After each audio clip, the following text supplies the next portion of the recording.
జై శ్రీరామ్. అందరికీ నమస్కారం. వెల్కమ్ టు న్యూస్ అఖండ. నేను మీ కస్తూరి శ్రీధర్.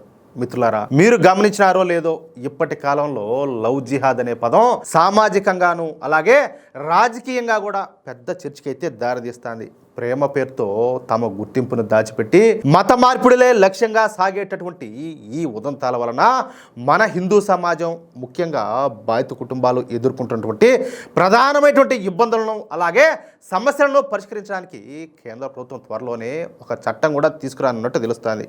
అయితే చాలా సందర్భాల్లో నిందితులు తమ మతపరమైనటువంటి గుర్తింపును దాచిపెట్టి హిందువుల పేర్లతో చేతికి ఈ రక్షాబంధనాలు కట్టుకొని, అంటే ఇది మనం కాశీ దారాలు ఇట్లాంటి అంతా కూడా కట్టుకుంటాం కదా, ఆ విధంగా రక్షాబంధనాలు కట్టుకొని హిందూ అమ్మాయిలను పరిచయం చేసుకుంటున్నారు. అంటే వీళ్ళను ఒక హిందువుగా పరిచయం చేసుకుంటున్నారు అన్నమాట. నమ్మకం ఏర్పడిన తర్వాతే అసలు విషయాలన్నీ కూడా బయటపడుతున్నాయి. ఈ మోసాల వల్ల మన హిందూ యువతలు మానసికంగా తీవ్రంగా కుంగిపోతారు.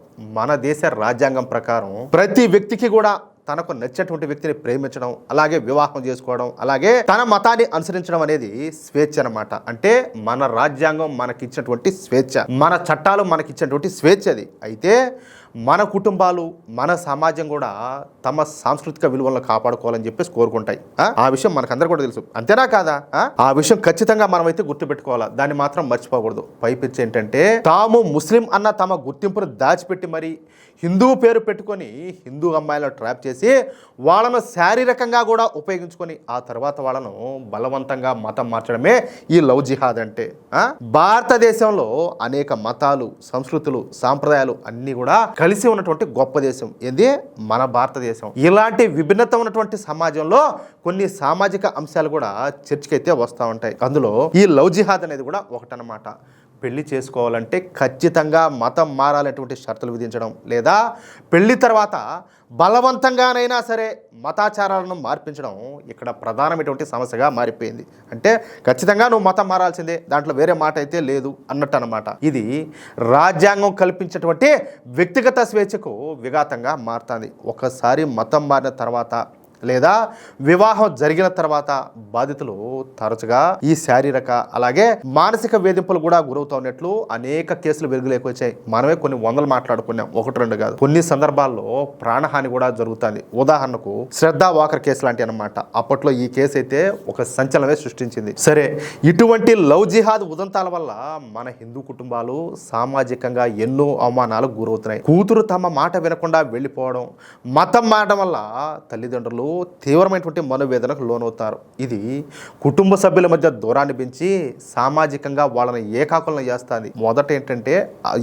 ఆడపిల్లలు ఎవరైతే ఉన్నారో వాళ్ళు ఆలోచన చేయాలి ఈ విషయంలో. అరే, మా అమ్మ నాయన పరువు అవుతుంది, సరే మేము ఈ మారి చేసిపోతే ఊరు పేరు కానివ్వండి, ఎవరినో ఒక జిహాది గాడిని కట్టుకోకపోతే వాళ్ళు తలక ఎత్తుకుని ఈదల్లోకి ఎట్టబోతారు, వాళ్ళు సమాజంలో ఎట్ట బతుకుతారు, కాదులే సమాజం నుంచి వచ్చేటటువంటి సూటిపోటి మాటలకు, సూటిపోటి ప్రశ్నలకు మా వాళ్ళు ఏమని సమాధానం చెప్తారని చెప్పేసి వీళ్ళు ఆలోచన చేయాలా. ఈ లవ్ జిహాద్ మూలంగా హిందూ సమాజం తన సంస్కృతిని, సాంప్రదాయాలను కోల్పోతుందనే ఆందోళన అయితే వ్యక్తం అవుతుంది. ఖచ్చితంగా ఇదైతే 100% నిజం. ప్రలోభ పెట్టో లేదా మోసం చేసేటటువంటి మతం మార్పిడుల వల్ల హిందూ జనాభా నిష్పత్తిలో మార్పులు వస్తాయనే భయం కూడా వ్యక్తం అవుతుంది. అంతే కదా. ఇప్పుడు నేను ఒక మాట చెప్తా, నేనే ఉండా, బహుశా నేను ఒక అమ్మాయిని పెళ్లి చేసుకున్నా, నాకు సరే ఒకరో ఇద్దరు ముగ్గురో బిడ్డలు పుట్టారనుకుందాం, అప్పుడు మన జనాభా పెరుగుతుంది. అట్లా కాకుండా ఈ అమ్మాయిని ఓడేవుడో ఒక జిహాది గాడు ఎగరేసుకోకపోతే ఏమవుతాడు, ఓడ అమ్మాయిని వచ్చేసి పిల్లలగానే యంత్రంగా తయారు చేస్తాడు. 10 మందిని 12 మంది డజన్ మందిని ఎంతారు వాళ్ళు, ఖండం కాదు ఎంతారు. అప్పుడు ఏమవుతుంది, మామూలుగా అయితే మన జనాభా పెరగాల్సింది పోయి, ఎందుకంటే మన మెజార్టీలు కదా, ఇక్కడ హిందువులు మెజార్టీలు కదా, మన జనాభా పెరగాల్సింది పోయి మన జనాభా తగ్గి వాళ్ళ జనాభా అమాంతం పెరిగిపోతుంది అన్నమాట. ఏది స్టాక్ మార్కెట్లో గ్రాఫ్ గద్దలు వేసినట్టు పైకి. ఆ విధంగా చాలా సందర్భాల్లో ఈ బాధితులు ఎవరైతే ఉన్నారో వాళ్ళు కంప్లైంట్ చేయడానికి కూడా భయపడిపోతారు. ఒకవేళ కంప్లైంట్ చేసిన సాక్ష్యాధారాలు సేకరించడం, అలాగే సుదీర్ఘ కాలం పాటు కోర్టుల చుట్టూ తిరగడం ఎవరైతే ఈ బాధితులు ఉన్నారో వాళ్లకు, వాళ్ళ కుటుంబాలకు చెప్పాలంటే పెనుభారంగా మారిపోతుంది. అంతే కదా. కానీ ఇందులో కూడా మనం చూడాల్సినటువంటి ఒక మంచి విషయం ఏంటంటే, ఇప్పుడిప్పుడు కొంతమంది అమ్మాయిల్లో ఈ అవేర్నెస్ రావడం వల్ల ఈ లవ్ జిహాద్ వల్ల అయితే పడ్డంలే.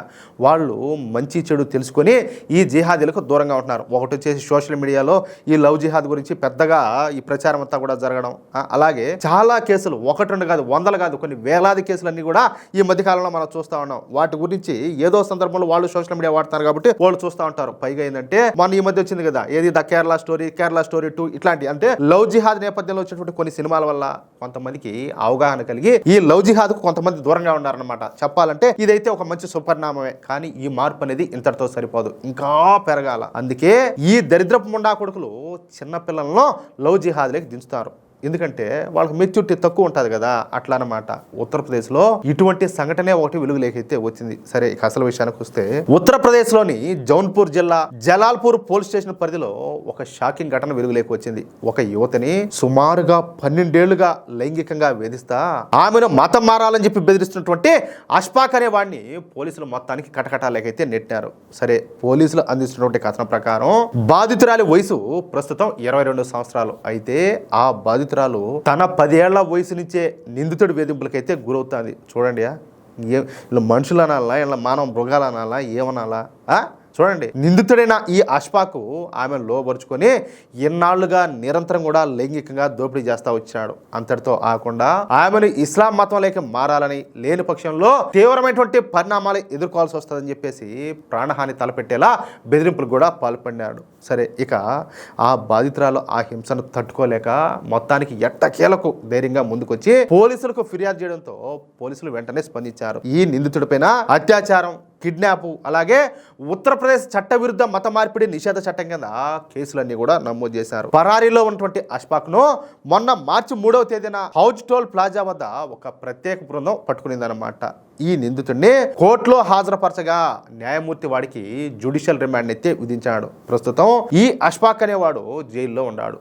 ఈ కేసులో ఇంకా ఎవరి ప్రమేయమైనా ఉండదా అన్న కోణంలో కూడా పోలీసులు లోతుగా విచారణ అయితే జరుపుతారు. మహిళలపైన ఇటువంటి దాడులకు పాల్పడే వాళ్ళను ఉపేక్షించేది లేదని ఒక్కొక్కరి తాట తీస్తామని చెప్పేసి జౌన్పూర్ పోలీస్ అధికారులు అయితే స్పష్టం చేశారు. అంటే చూడండి ఎంత దారుణమో. చివరకు 10 సంవత్సరాల వయసున్న అమ్మాయిలను కూడా ఈ నీచులు వదలడం లేదంటే వీళ్ళవి ఎంత దిగజారిన బతుకులో ఒకసారి అర్థం చేసుకోండి. మిత్రులారా, చూశారు కదా, 10 ఏళ్ల పసి మొగ్గలను కూడా వదలనటువంటి ఇలాంటి నీచమైన దారుణాల పట్ల ప్రతి ఒక్కరు కూడా అప్రమత్తంగా ఉండాలా. ఇలాంటి న్యూస్ ఏదొచ్చినా కూడా నేను పదే పదే చెప్తా ఉండా, ఖచ్చితంగా లవ్ జిహాద్ గురించి మీ ఇంట్లో మాట్లాడండి, మీ అమ్మాయిల దగ్గర చర్చించండి, వాళ్ళకి అవగాహన కల్పించండి, మీ స్నేహితుల దగ్గర మాట్లాడండి, మీకు తెలిసిన ప్రతి ఒక్కరి దగ్గర మాట్లాడండి. ఎందుకంటే వాళ్ళకి దీని గురించి కొంతవరకైనా అవగాహన కలుగుతుంది. పైగా ఏంటంటే ఇట్లా హిందువుల పేరుతో కూడా ఈ విధంగా ట్రాప్ చేస్తారో అపరిచితులను ఎట్టి పరిస్థితుల్లో కూడా నమ్మదని చెప్పేసి వాళ్లకు ఖరాఖండిగా చెప్పండి. అప్పుడే మన ఆడబిడ్డలు ఈ జిహాద్ వల్ల పడకుండా జాగ్రత్త పడగలుగుతారు. అర్థమవుతుందా? అలాగే మీరు కూడా కాస్త కేర్ అయితే తీసుకోవాలా, లేదంటే కష్టం. సమాజంలో జరుగుతున్న ఇలాంటి మోసపూరిత కుట్రలను అడ్డుకోవాలంటే